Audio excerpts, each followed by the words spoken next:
Pirates, and other names have come up that they were going to target for James Shields. And John Lester of the Red Sox. I'm all for the Pirates getting more than one player. I think they could get a pitcher, a quality outfielder or infielder, and maybe a bench player who is a veteran, who is on playoff teams and knows about winning. Pitching-wise, out of those three, Lester, stay away from him. He has struggled. Even though he had a couple good years in Boston, he has been a disaster for them. I don't think, and he's a left-handed pitcher, I don't think he's going to fit well with this team. I would say go after Matt Garza, because he's been in this role, and he was with the Rays when they went to the World Series, and he has that kind of stuff that I'm saying he could fill in as the number 3 guy if the Pirates were to make a playoff series. He could put him at number 3, and then either Bedard or Correa could be your number 4. James Shields, it might be a tough transition for him going from the American League to the National League. I think he has some good stuff. The Rays, though, they might still think that they're in, and I don't know if they're going to want to move him necessarily. As for the hitters, Upton is still out there, but I heard that the Pirates and the Diamondbacks are not close to a deal because the Diamondbacks needs the Pirates don't have. And I don't know if because the Pirates, Neil Huntington that he doesn't want to tie on Marte, but of course you never know if the right package comes along, they're gonna pull the trigger and they're gonna complete it. But the Diamondbacks said they didn't want it. They wanted a third baseman. And the Pirates are gonna trade Page over, and they're gonna probably trade Casey McGee right now because he has such a hot bat. And the Pirates don't really have any quality third baseman in the minor leagues that would probably fit Arizona's needs.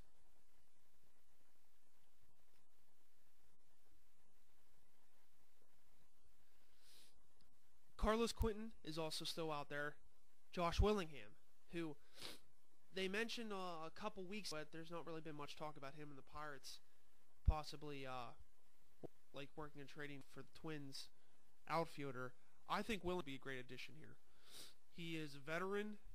He is doing really well with the Twins. He has around, I believe, 16 or 17 home runs, and he could be another power bat in that lineup.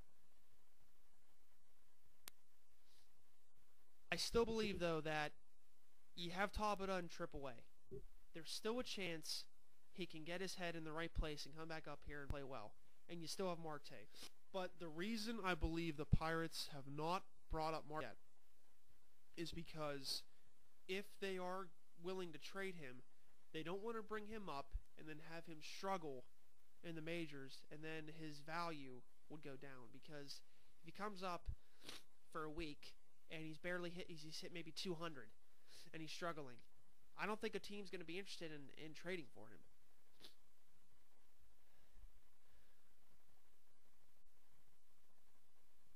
Hopefully by the next show, next Thursday, a move will be made, because personally I think the Pirates should make a move before the deadline. Maybe July 25th, July 26th, July 27th, somewhere around that timeline, because I don't know if they should necessarily wait for teams like the Cardinals, Brewers, and Reds for them to make the decision first on whether they're going to get someone. Neil Huntington has to make the decision now. He's gone on and on about the long plans, but they're here right now. The Pirates are in it. They have a chance to win the division and go to the playoffs for the first time in '92. I was 1 year old, so I can't even remember. Seeing the highlights of Game 7 with the Pirates and the Braves and Sid Bream crossing the plate. They have to realize this city, all the fans are so hungry for the Pirates to be postseason. It's unbelievable. So Huntington needs to at least add something. I know the chemistry is working, and he is really big on team chemistry, one of the most important things. But if you can go get a player that will provide power, it will provide protection for McCutchen, and can help your team win this division, you have to do it.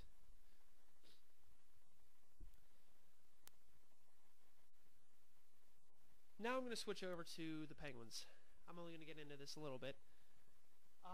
They made an offer to Shane Doan.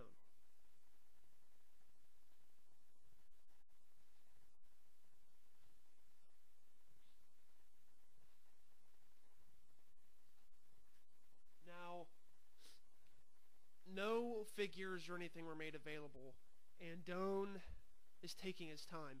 I think he does want to remain in Phoenix, even though he's unsure about the ownership of the team. He's very loyal to that organization. He's been there his whole career. He was still with them when they were the Winnipeg Jets originally.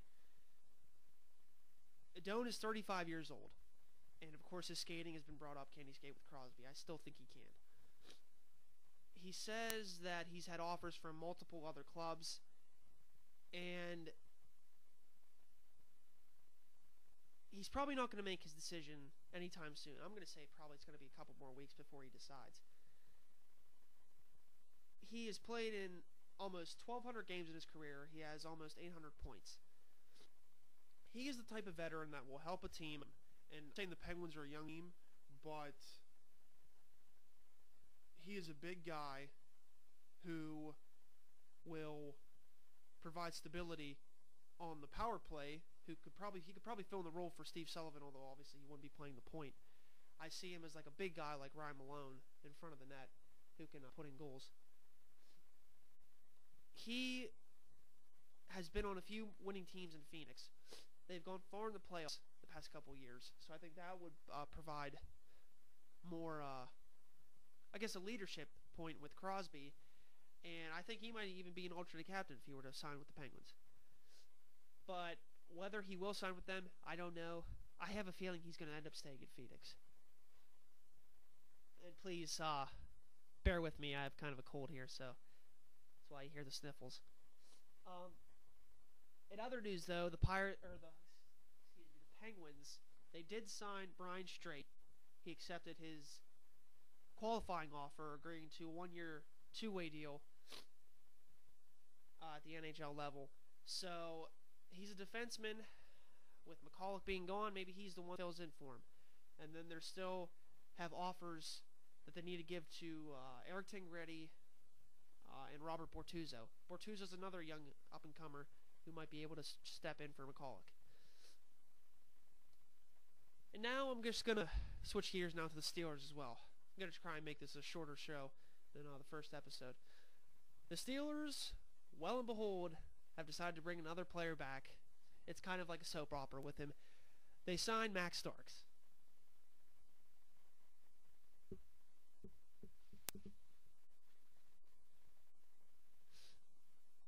I think this is a great deal for the Steelers. I've always loved Starks since it provides them with great depth on the offensive line, and you're able to leave Marcus Gilbert at right tackle. Now, I really don't know what the starting line is going to be for the Steelers this year, because obviously you're going to have Pouncey at center.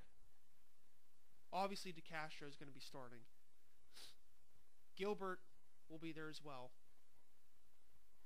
Willie Colon, and then the tackle spot, it's either going to be Mike Adams, the rookie, and if they don't like what they're seeing in him, it'll probably be Max Starks.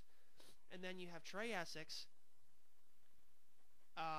Ramon Foster, Doug Legursky as backups, and Jonathan Scott. So you have pretty good depth.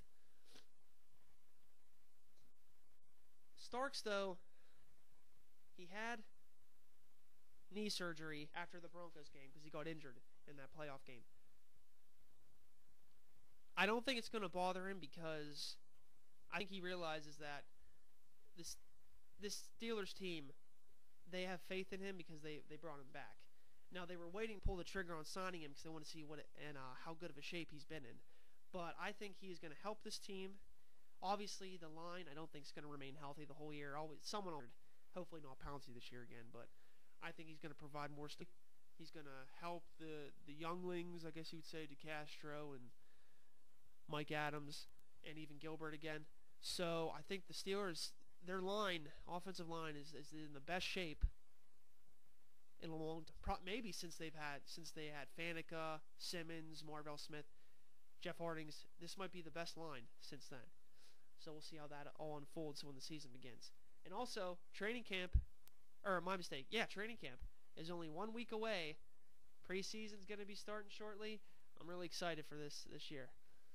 But obviously, though, fans have been not as gung-ho on it because they've been distracted by how well the Pirates have been doing this year. So it'll be interesting to see once preseason starts and Pirates if they're still in it. And even if when the Steelers' regular season starts and the Pirates are still in it, it'll be interesting to see where the fans go. If they follow both or one, or if they side Pirates more than the Steelers. It'll be interesting.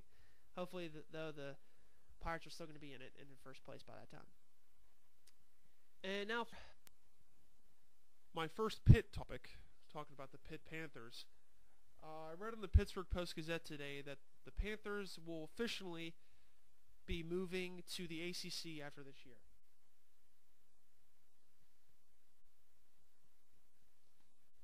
The Panthers paid a little extra to join the ACC. An extra $2.5 million were added to the $5 million exit fee. So Pitt and Syracuse will both be joining the ACC at the same time. I am happy they're leaving the Big East because all these other teams are leaving as well, especially for football. It's really been a dead sport in the Big East, and the only thing I'm sad about is that the basketball, for college basketball, I really loved watching the Big East tournaments unfold.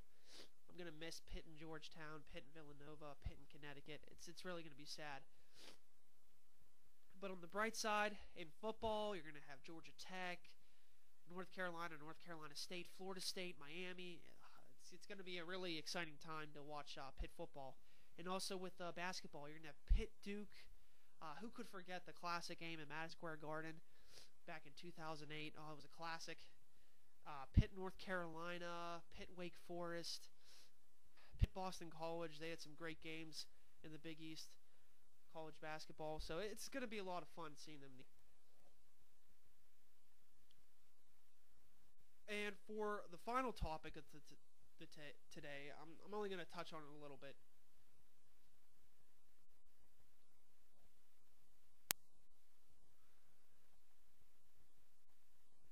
Obviously, Penn State and Joe Paterno.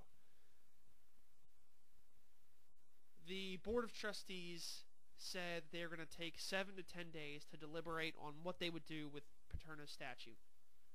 Personally, I think the statue should be taken down because even though Joe Paterno was a great coach, he covered up.